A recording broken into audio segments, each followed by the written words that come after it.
This is a 2007 JKU, also known as a Jeep Wrangler Unlimited 4-door. The problem that we had going on with this vehicle, it was purchased with 200 and like 20,000 miles on it. And it was brought to me, the client was basically complaining that when turning either left or to the right, once the engine had warmed up, the steering wheel was actually getting stiff to the point that you couldn't turn it no matter how much pressure you put on it.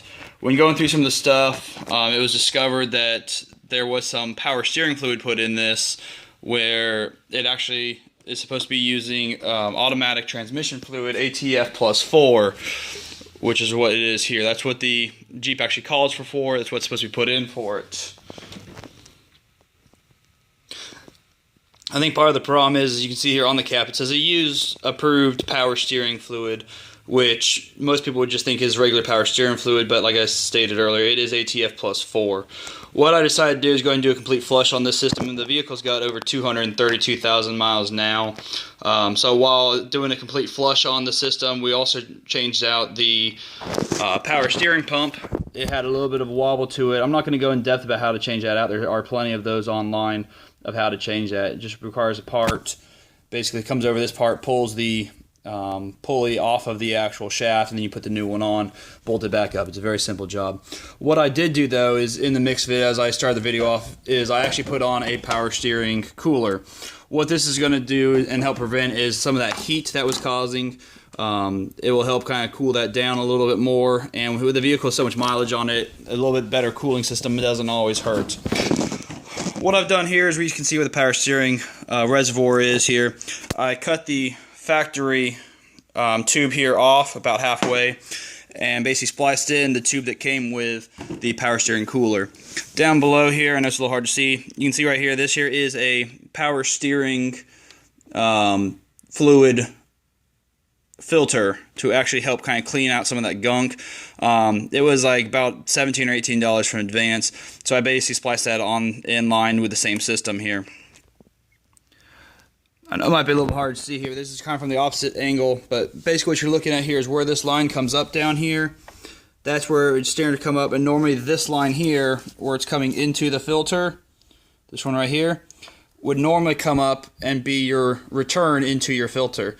So what it does is it actually runs down into the power steering cooler, which I actually mounted up underneath, and then this here is a return line out of the power steering cooler. Alright guys, this is from the bottom side here. As you can see, there is going to be the power steering cooler, and the line's coming in. And if you kind of see how you can follow those up, those go back up to where we were just at, where the filter is at. Generally, you actually want to mount the cooler into the front of your actual radiator for a little bit better cooling. The way this was set up, it was going to require these little lines that stick into it to go through two different, the radiator and the transmission cooler. Because of that, I just figured it was better just to bolt this thing up underneath, and literally I just put it through the bumper. As you can see from the top side there, I just used the factory little tiny drain holes that were there and put the little stops in it.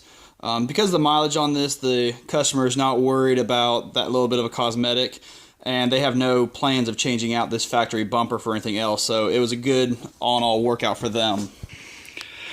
And once we fill this up here, I'm going to finish filling it up. I'll basically rotate the wheels left and right a few times, get that fluid to flow through without the engine actually turning it on. That will actually force the fluid through the complete system, making sure everything's well lubricated.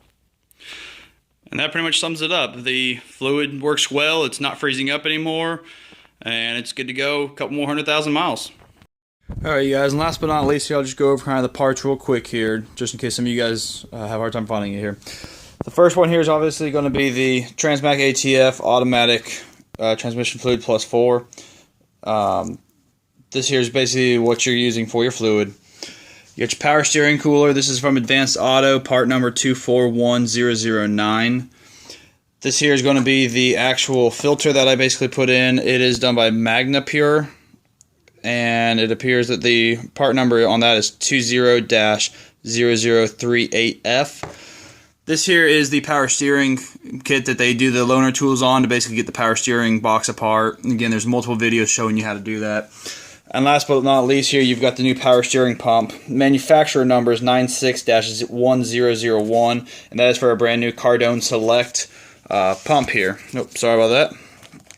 The pump here, as you can tell, is very small. Fits basically in the size of your hand here. Nothing too big about it. This right here is going to be your pressure line. It's got the cap back in it because I got to return it. And then this top one here is going to be your return line, which is not as high as pressure. And then this here is your actual pump that turns here. So if you have any more questions, feel free to ask, and I'll continue to do some updates if I have this vehicle back.